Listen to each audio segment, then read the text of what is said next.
ఉందో తెలుసు. మనం ఎంత దారుణమైన సిచ్యువేషన్ అంటే, అరే గంజాయి ఈ రోజు వరకు నిర్మూలన చేయడానికి 5 సంవత్సరాల కాలంలో కనీసం ఒక రివ్యూ కూడా పెట్టలేదంటేనే విచ్చలవిడితనం ఎక్కడ పెరిగిందో మనకు అర్థమవుతుంది.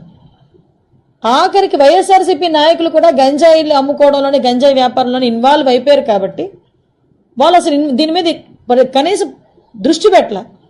ఏమండి, చింతపల్లి నుంచి, జీమాడుగల్ నుంచి, అటువైపు నుంచి, అదేవిధంగా మనకి ఒడిశా నుంచి, ఇలాంటి మల్టిపుల్ ప్లేసెస్ నుంచి మనకి గంజాయి సరఫరా అవుతుంది.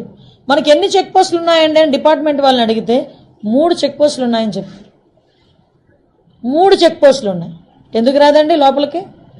మనకి వైజాగ్కి ట్రాన్స్పోర్టేషన్ ఎక్కువ, ఇటు ట్రైన్స్ కానీ, ఇటు ఫ్లైట్స్ కానీ, రోడ్ ఫెసిలిటీస్ ద్వారా వ్యాన్లు, మిగతా అన్ని, దాంట్లో ఈవెన్ 2 వీలర్, ఆఖరికి అమెజాన్లో కూడా పెట్టుకొని అమ్మేసుకుంటున్నాడండి డ్రగ్స్ని.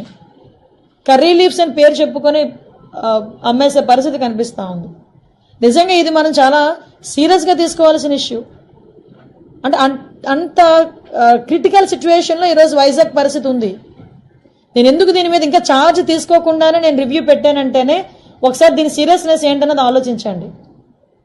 నేను ఇంకోటి కూడా చెప్పాను, టాస్క్ ఫోర్స్ ఏర్పాటు చేయండి.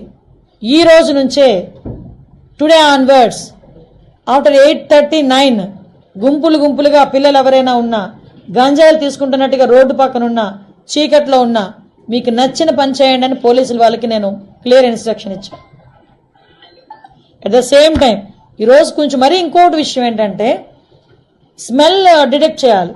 వీళ్ళు డిటెక్ట్ చేయాలి ఈ గంజా ఎక్కడుంది ట్రాన్స్పోర్టేషన్ టైంలో.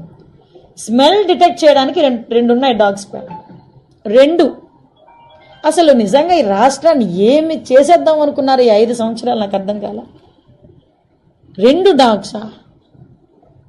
కనీసం వాళ్ళకి ఇంకొకటి ఏంటంటే, పోలీసులు చెప్తా ఉంటే బాధ అనిపించింది, సీజ్ చేసిన వెహికల్స్ని వేర్ హౌస్ అనేది కూడా లేదు ఈ రోజు వరకు.